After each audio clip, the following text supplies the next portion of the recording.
सीताराम दोस्तों इस वीडियो में हम डिस्कस करने वाले हैं ब्रेन के पार्ट्स को। पहली चीज़ जो है वो हमको समझनी ज़रूरी है कि टाइप्स और पार्ट्स में फ़र्क क्या होता है। देखो जो टाइप जो होता है, पहले देखते हैं हम। जो टाइप होता है वो बताता है कि कोई चीज़ जो है वो अलग अलग तरीके की हो सकती है, इन तरीक़ों की हो सकती है। जैसे कि एक कोई चीज़ है वो इस तरीके से भी फंक्शन कर सकती है, इस तरीके से फंक्शन कर सकती है, इस तरीके से फंक्शन कर सकती है ना। और मगर जो पार्ट होता है, पार्ट वो ये बताता है कि कोई पर्टिकुलर चीज़ है जो कि इतने इतने पार्ट से बनी है, यानी कि अलग अलग चीज़ मतलब अलग अलग पार्ट से बनी है। इसकी जो ये सारी चीज़ें हैं, ये जो है ये मिलकर एक पर्टिकुलर जो तुम्हारी चीज़ थी वो बना है, ठीक है। तो यहाँ पे देखो ब्रेन के पार्ट जो हैं वो 3 होते हैं, सेरेब्रम, सेरेबेलम एंड मेडुला ऑब्लिगेंटा। देखो जो हमारी ये 3 पार्ट्स हैं ना वही मिलकर बनाती हैं ब्रेन को, ठीक है। सबसे पहले है सेरेब्रम। हम लोकेशन डिस्कस करेंगे पहले तीनों की, उसके बाद फिर हम देखेंगे फंक्शन। देखो सेरेब्रम क्या होता है।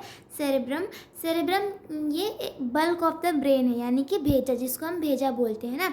ये जो इतना पार्ट होता है मेन वाला, आगे का पूरा बड़ा हिस्सा, सबसे बिगेस्ट पार्ट यही कवर करता है। तो इसीलिए इसको हम बल्क ऑफ द ब्रेन बोलते हैं, जिसको हम यूजुअली भेजा भी बोलते हैं ना हिंदी में। तो इतना जो पार्ट होता है वो तुम्हारा क्या होता है, सेरेब्रम होता है। फिर आते हैं हम सेरेबेलम पे। सेरेबेलम में क्या होता है, ये सेरेब्रम यानी इसके जस्ट थोड़ा से नीचे और पीछे होता है, बिहाइंड एंड बिलो। बिहाइंड यानी थोड़ा पीछे और बिलो यानी कि थोड़ा नीचे, यानी कि देखो ये इसके पीछे भी है और नीचे भी है। ये क्या हुआ तुम्हारा, सेरेबेलम हो गया ना, सेरेबेलम हो गया। सेरेबेलम कहाँ लोकेट करता है, सेरेब्रम के नीचे साइड में, ठीक है। और ये इसके कंपैरिजन में काफ़ी छोटा है। फिर आते हैं मेडुला ऑब्लिगेंटा में। मेडुला ऑब्लिगेंटा क्या है, जो स्पाइनल कॉर्ड होती है हमारी, या तो बैकबोन भी बोल सकते हैं, उसके ऊपर जस्ट लोकेट करता है यहाँ पे ना। जो हमारी पीछे की हड्डी होती है गर्दन के साइड, वहाँ पे भी हम टच करके फील कर सकते हैं, ठीक है। अब देखते हैं सबके एक एक करके फंक्शंस को। सबसे पहले देखो सेरेब्रम। सेरेब्रम क्या है, ये ना वॉलंटरी एक्शंस परफॉर्म करता है। वॉलंटरी एक्शन क्या होते हैं, जो कि हमारे द्वारा, हम जिसको कंट्रोल करते हैं। हमें चलना है नहीं चलना है वो हमारे कंट्रोल में, हम कंट्रोल करेंगे। मैं पढ़ना है नहीं पढ़ना हम कंट्रोल करेंगे। हमें सोचना है नहीं सोचना है वो हम चीज़ कंट्रोल करेंगे, हम डिसाइड करेंगे ना। तो ये क्या हुआ, वॉलंटरी एक्शंस हुए। ये कौन से एक्शंस हुए, वॉलंटरी। तो सेरेब्रम पार्ट जो तुम्हारा होता है ब्रेन का, वो क्या करता है, वॉलंटरी एक्शंस परफॉर्म करता है, यानी कि जो कि हम कंट्रोल करते हैं, ठीक है।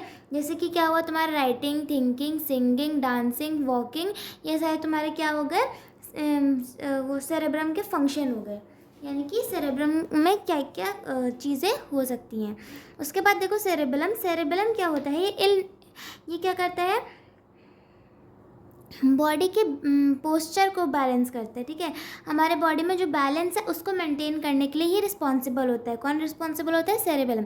सेरेबेलम ये जो पार्ट है तुम्हारा, वो किस चीज़ के लिए रिस्पॉन्सिबल है, हमारी बॉडी की बैलेंस के लिए। यानी कि अगर हमारी इस चीज़ में कोई प्रॉब्लम है तो इंसान ढनमनाते हुए चलता है। जैसे कि हम अल्कोहल जब कोई कंज्यूम करता है तो क्या होता है कि यहाँ पे अल्कोहल जो है कुछ जाके यहाँ पे इफेक्ट ऐसा कर देगा जिस वजह से उसकी बॉडी का बैलेंस जो है वो बिगड़ रहा है ना, जिस वजह से इंसान ढनमना के चल रहा है। और अगर इसमें कुछ प्रॉब्लम होगी तो ऑफकोर्स हम ढनमना के चलेंगे, है ना, जिससे कि हमारे बॉडी का जो बैलेंस है वो बिगड़ेगा, ठीक है। तो हमारा जो सेरेबेलम होता है वो बॉडी के बैलेंस को मेंटेन करने के लिए रिस्पॉन्सिबल होता है, ठीक है। और सारी मस्कुलर एक्टिविटी, जैसे कि तुम्हारा हाथ उठाना, हाथ रखना, ऐसी ये सारी चीज़ें, ठीक। अब तीसरा जो है हमारा मेडुला ऑब्लिगेंटा। बहुत इजी टॉपिक्स चीज़ें हैं, इसमें हम इजीली डिस्कस करके समझ सकते हैं। अब देखो तीसरा जो है वो मेडुला ऑब्लिगेंटा है, जस्ट अपोजिट ऑफ सेरेब्रम। ये परफॉर्म करता है इनवॉलेंट्री एक्शंस को। इनवॉलेंट्री एक्शंस क्या है, जो हमारी बॉडी के अंदर परफॉर्म होते हैं, हमारी बॉडी के अंदर। इनवॉलेंट्री दैट मीन्स हमारी बॉडी के इंटरनली ना, हमारी बॉडी के अंदर वाले पार्ट में। जैसे जितने तुम्हारे अंदर के पार्ट हैं, तो अब तुम अंदर जाके तो कुछ अपना दिमाग लगा के नहीं सोचोगे हमें सांस लेना नहीं लेना, ठीक है। देखो पहली बात जो है वो है कि इनवॉलेंट्री एक्शन जो होते हैं वो ऑटोमेटिकली होते हैं, ऑटोमेटिकली परफॉर्म होते हैं, और ये सारे इंटरनली वो अकर होते हैं, ठीक है। तो इनवॉलेंट्री एक्शन जो है हमारी बॉडी के अंदर ऑटोमेटिकली हो जाते हैं खुद से, ठीक है, हमें करवाने की ज़रूरत नहीं पड़ती है। अब तुम कहोगे कि सांस लेने का एग्जाम्पल दिया था, तो ये चीज़ नोटिस करो कि जब तुम सांस लेते हो तो तुम ये सोचते नहीं रहते हो कि हाँ हम सांस ले रहे हैं। तुम 24 आवर्स सांस ले रहे हो, तो ये 1 सेकंड के लिए जब तुमने सोचा कि हाँ मैं तो सांस ले रही हूँ, तो फिर तुमने क्या करा, अभी तुम 2 मिनट के लिए सांस बंद कर लो, मगर फिर भी क्या है, तुम सांस कंटिन्यूसली लोगे ना। जब तुम सांस लेते रहोगे तुम अपने दिमाग को बताते तो हो नहीं कि हमें सांस लेने, सांस लो, चलो चलो सांस लो, है ना। ये नहीं होता, सांस अपने आप हमारे आती जाती ही रहती है, मतलब हम इजीली अपने आप खुद से ही ब्रीथ करते हैं ना। तो ये किस में आ गए, इनवॉलेंट्री एक्शन में आ गए, जो कि कौन वो परफॉर्म करता है, मेडुला ऑब्लिगेंटा, ये यहाँ पे अकर होता है, ठीक है। और क्या हो गया, जैसे कि हमारा सर्कुलेटरी सिस्टम में ब्लड का सर्कुलेशन है वो भी हमारे इंटरनली खुद से होता है, डाइजेशन खुद से होता है। ये सारी चीज़ें हम नहीं करवाते, हम नहीं जाते अंदर कुछ पेट में ऐसा करने कि डाइजेशन हो जाए, मगर अगर हमको चलना होगा तो हमको पैर उठाना होगा, जिससे जो कि हम ये चीज़ करेंगे ना। अब देखो तुम्हें चलना है, नहीं चलना, बहुत ठंड लग रही है, तुम्हें नहीं चलने का मन कर रहा है, कंबल से निकलने का मन नहीं कर रहा, तुम ऑफकोर्स सी बात है यही सोचोगे ना कि छोड़ो नहीं चलते हैं, जाने दो। मगर अगर तुम्हारा ब्लड सर्कुलेट हो रहा है, तुम ये तो कहोगे नहीं अरे ब्लड सर्कुलेट कराएं ना कराएं, रहने देते, ठंडी लग रही है, ऐसा कुछ नहीं सोचते ना, सिंपली वो होता रहता है, हम करवा मतलब होता रहता है तो करवाना क्या है ना। तो ऐसी इनवॉलेंट्री चीज़ें होती हैं, यानी कि जो हमारी बॉडी के अंदर ऑटोमेटिकली होती रहती है, हमको कोई फ़र्क नहीं पड़ता।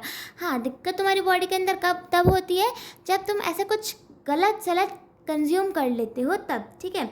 इतना समझ में आ गया। सो अभी हमने इसमें बस ब्रेन के पार्ट्स डिस्कस किए थे, बहुत ईजी होता है, बस सुनने और समझने में डिफ़िकल्ट लगता है, ठीक है।